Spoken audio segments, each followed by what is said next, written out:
할렐루야. 화요일 새벽기도에 나오신 모든 성도님들을 주님의 이름으로 환영하고 축복합니다. 함께 찬송가 325장 함께 찬송하겠습니다. 찬송가 325장 예수가 함께 계시니입니다.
아침의 기도로 공동의 기도를 올려드리겠습니다.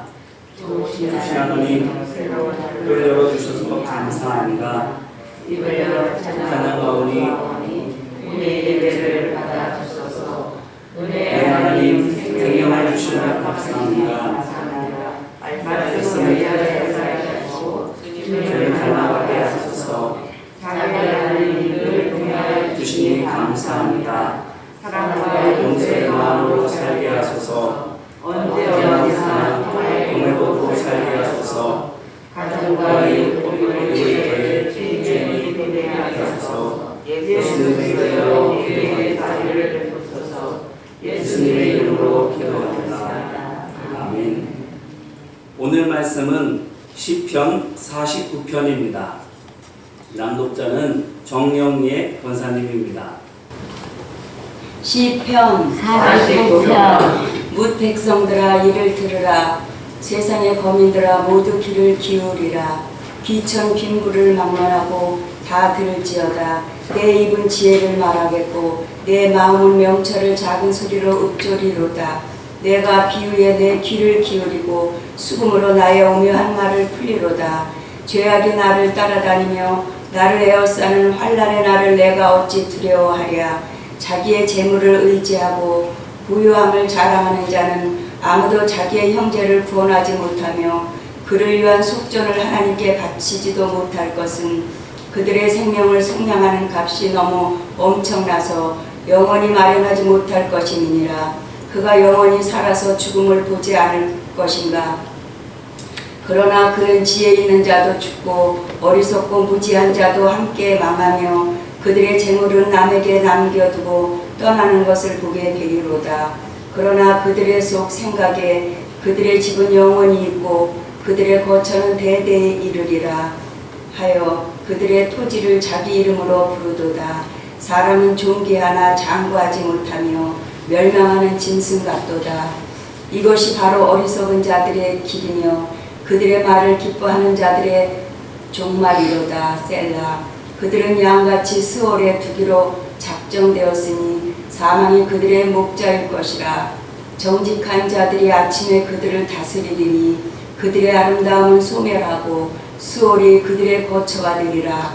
그러나 하나님은 나를 영접하심으로 이러므로 내 영혼을 스올의 권세에서 건져내시리로다. 셀라. 사람이 치부하여 그의 집에 영광이 더할 때에 너는 두려워하지 말지어다.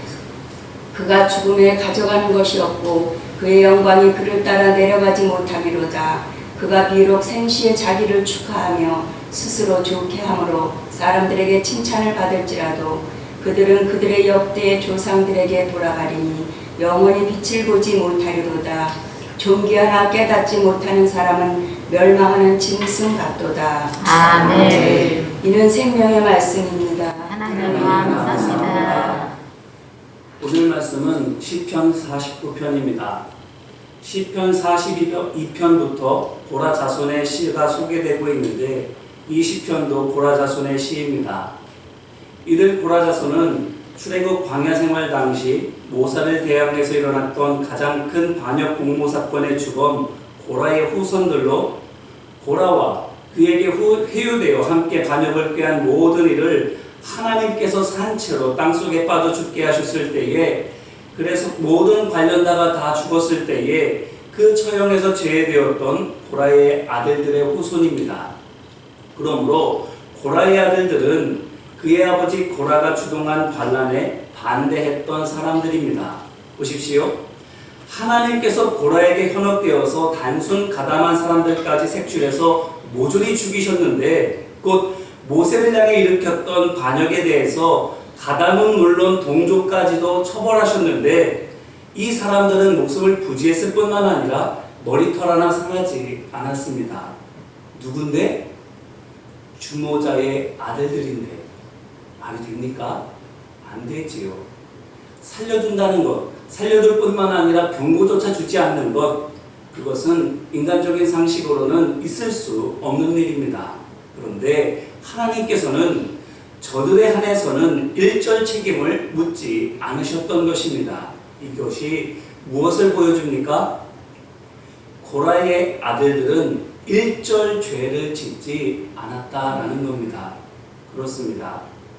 고라의 아들들은 아버지라서 차마 밀고까지는 하지 못했다 할지라도 아버지 고라의 반역 모의에 가담은커녕 동조도 하지 않았습니다.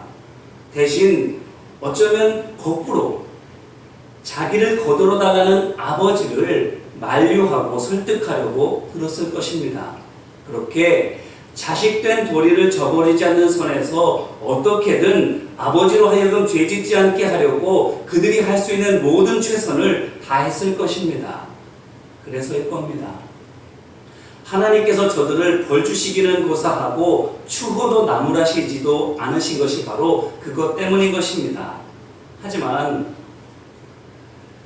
하나님께서 저들의 진심과 노력을 알아주셔서 저들 자신을 살려주셨대도 그것이 무색하리만큼 저들의 아버지는 죽고 말았는데 그게 저들에게 어떤 영향을 주었을까요?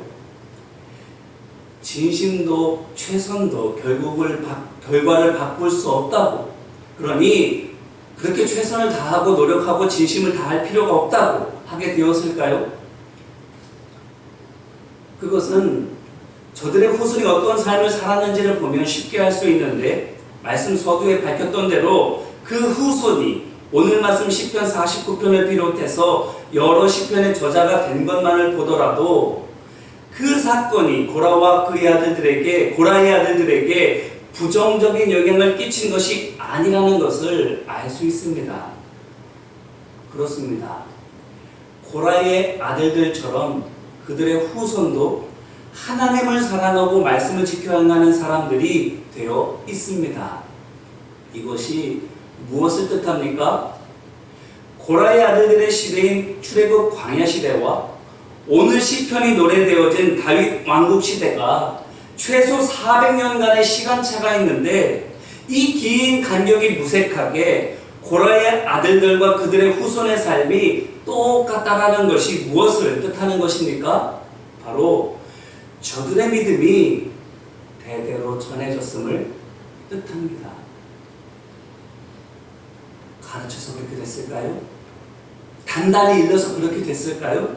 역사를 가르치고 그 교훈을 가르쳐서 400년이 넘는 오랜 세월 동안 자녀들이 고라의 아들들의 믿음으로 살고 있게 된 것일까요? 천만에.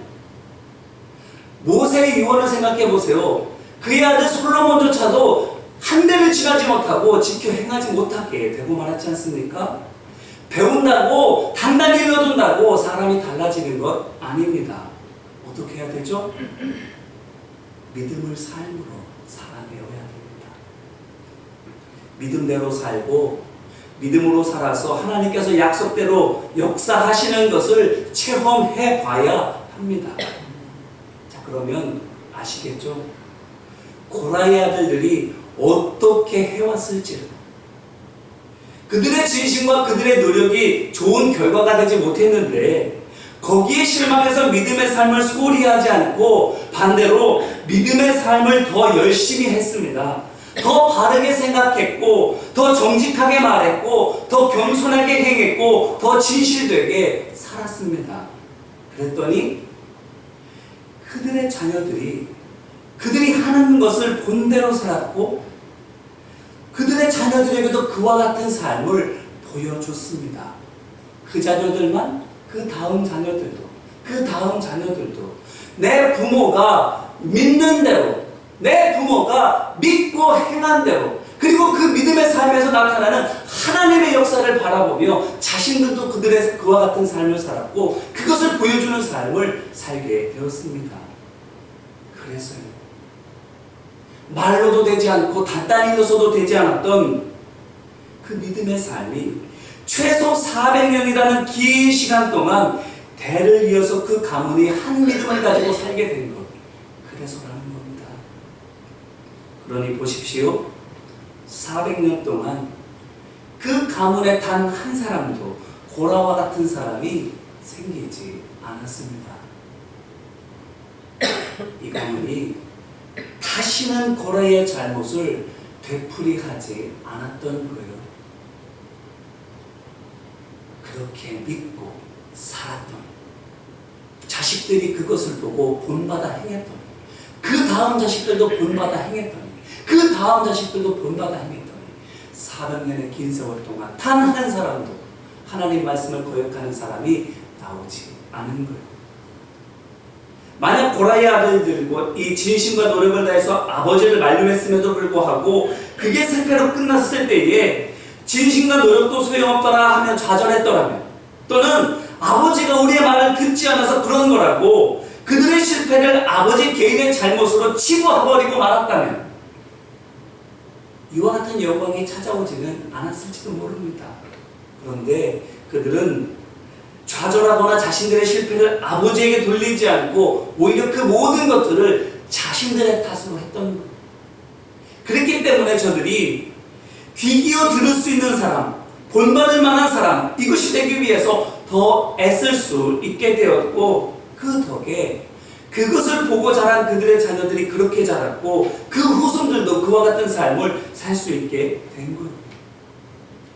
그렇습니다. 백문이 불여일견이라는 말대로 말보다 삶이 더 힘이 있습니다. 더 깊은 울림이 있어요. 더 마음 가슴 깊이 와닿고 더 먼 데까지 전해져요. 그 증거가 고라의 아들들과 그들의 후손인 겁니다.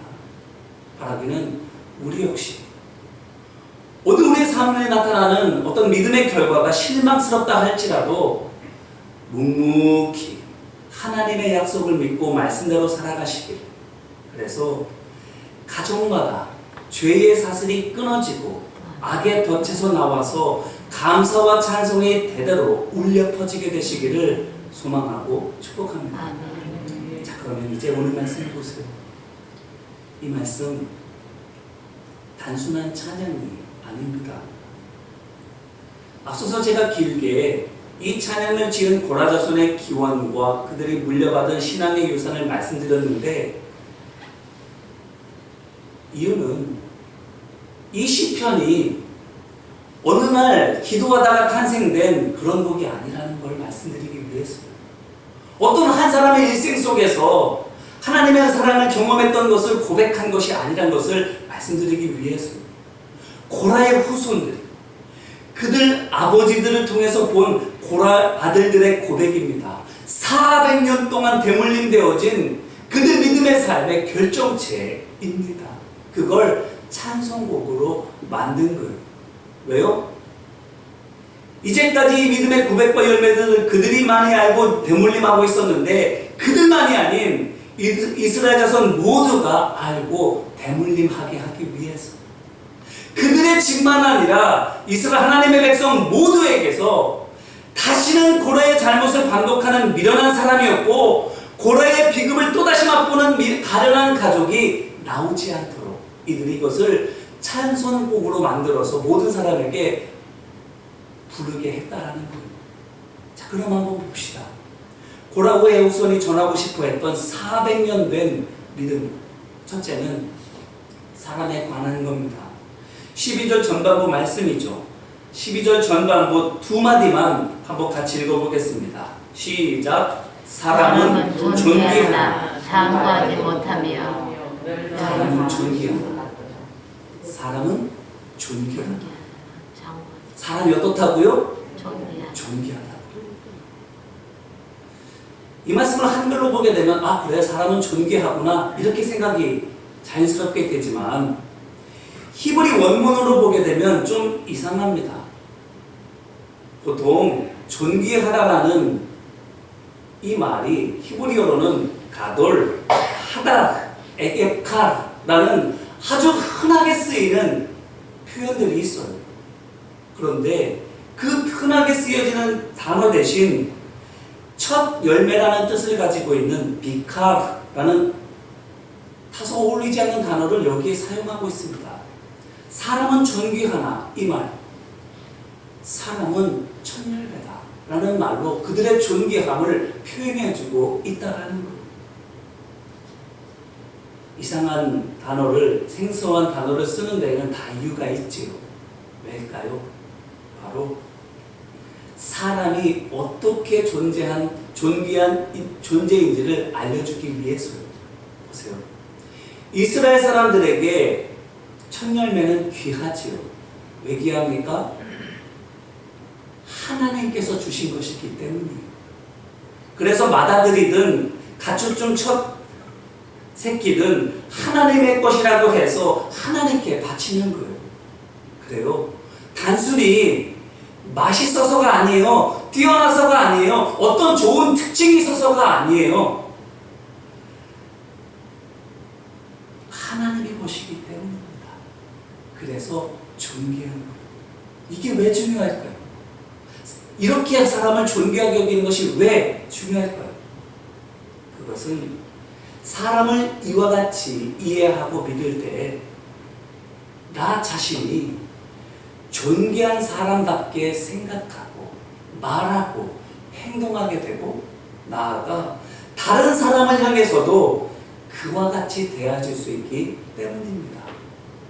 사람은 하나님의 것이기 때문에 존귀하다라는 이 믿음으로 말미암아 사람은 존귀하게 말합니다. 존귀하게 행동합니다. 존귀하게 살아갑니다. 그리고 남도 그렇게 존귀하게 대합니다. 고라의 아들들이 이와 같은 믿음을 가지고 있었기 때문에 그들이 낙심하지 않을 수 있었던 거예요. 보세요. 그들이 본 게 뭡니까? 모세가 하나님의 말씀을 직접 듣는 것처럼 나도 하나님께 직접 말씀을 듣는다라고 말했던 그들의 아버지 고라가 간악하게 죄짓는 것을 봤어요. 말씀을 잘 알고 기도도 곧잘 한다는 레위인들과 백성의 지도자들이 자기 아버지 말에 어처구니없이 속아 넘어가는 것들을 다 봤어요. 그럼에도 불구하고 그들이 사람에 실망하지 않을 수 있었던 거예요. 하나님께서 지어주셨기 때문에 사람은 귀하다라는 그 믿음 때문에, 그들에게서 어떤 특징이 있기 때문에, 그들에게서 어떤 좋은 점이 있기 때문에 그들이 존귀한 게 아니라, 그들은 부족해도, 그들은 연약해도 하나님께서 지으신 하나님 것이기 때문에 존귀하다라는 이 믿음 때문에 눈에 보여지고 귀에 들려지고 느껴지는 것에 현혹되지 않을 수가 있었던 거예요. 그래요. 사람의 온갖 실망스러운 모습보다 하나님의 약속을 고레의 아들들은 더 믿었습니다. 그래서 그들은 사람에 대해서 포기하는 대신 오히려 더 노력하기로, 자기들이 더 믿을 만한 사람이 돼서 자기들의 말을 사람들이 더 흘려듣지 않고 오히려 새겨듣게 되기를 결심했던 그 결과 말꾼, 훈장제하는 사람들 되는 것이 아니라 반대로 본으로 사람들 스스로 잘못을 깨우치게 해주는 사람, 말씀을 삶으로 입증하는 사람이 될 수 있었던 거예요. 이어서 두 번째, 이렇게 사람이 존귀한데 그럼 무엇이 그 사람을 천하게 만드는가? 뭐라고 말하고 있습니까? 욕심. 오늘 말씀에서 이것을 고라의 후손들은 돈을 의지하는 것으로 압축해서 말하고 있습니다만, 이건 단순히 돈만 아니라 남보다 높아지기, 남보다 더 많이 가지기를 바라는 욕심, 이 모든 것을 다 포함하는 거예요. 그래요. 욕심입니다. 사람을 하나님의 것으로서 세상 그 어떤 것보다 더 존귀하며 하나님의 것이기 때문에 다시 하나님께로 돌아가 영원히 살 복이 있는 그 사람을 죽어 없어지는 짐승만도 못하게 만드는 것, 욕심입니다. 반지의 제왕이라는 영화 아시죠? 거기에 반지를 좀비같이 쫓아다니는 골룸이라는 캐릭터가 나옵니다. 원래부터 그런 사람이었던가요? 아니에요. 원래는 참 선하고 착했던 사람입니다. 그런데 반지의 힘을 한번 맛보고는 그걸 독차지하려다가 반지에게 영혼을 빼앗겨서 결국에는 반지를 위해서라면 짐승만도 못한 짓도 서슴지 않고 하는 정말 짐승 같은 존재가 되고 만 거예요. 욕심이 사람을 얼마나 비천하게 만드는지를 상징적으로 보여주는 참 좋은 예입니다. 그래요. 하나님의 것이며 영생을 선물로 받은 사람이 피조물인 세상에 마음을 빼앗기면 눈에 보이는 돈이나 땅 또는 눈에 보이지 않는 지위와 명예를 하나님보다도 사랑하게 되면 죽어 없어질 짐승처럼 사라져버릴 이 세상과 함께 소멸되어지고 마는 거예요. 그뿐입니까? 천만에요. 죄가 죄를 낳고 악이 악을 부르는 것처럼 욕심의 종인 내게서 욕심의 종 고라가 나옵니다. 그 자녀들에게서 탐욕의 종들이 나와요. 줄줄이 대를 이어서.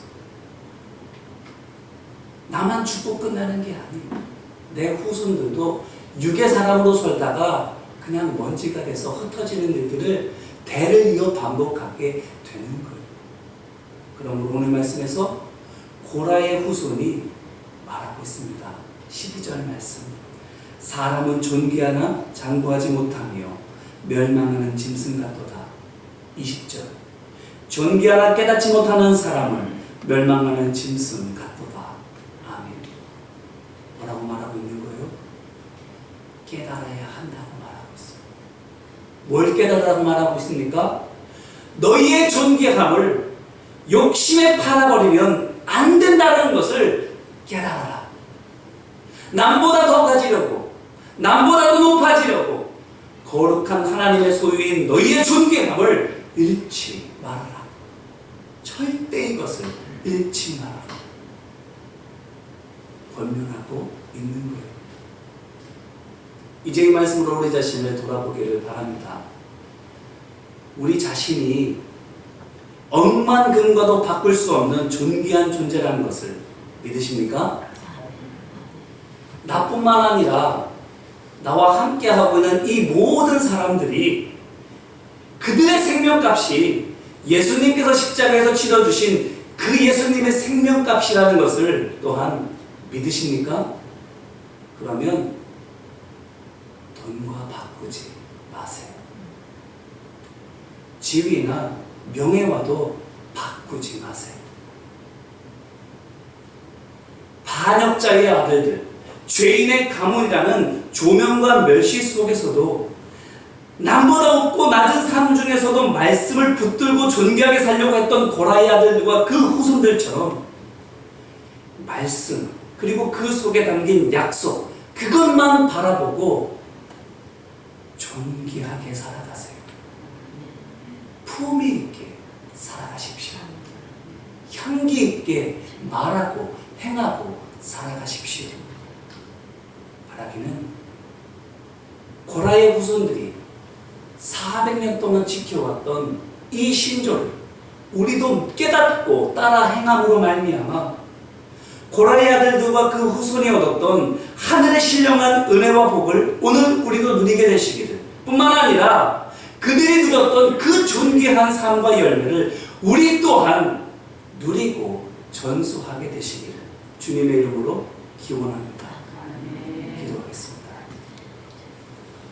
은혜와 사랑 많으신 아버지 하나님,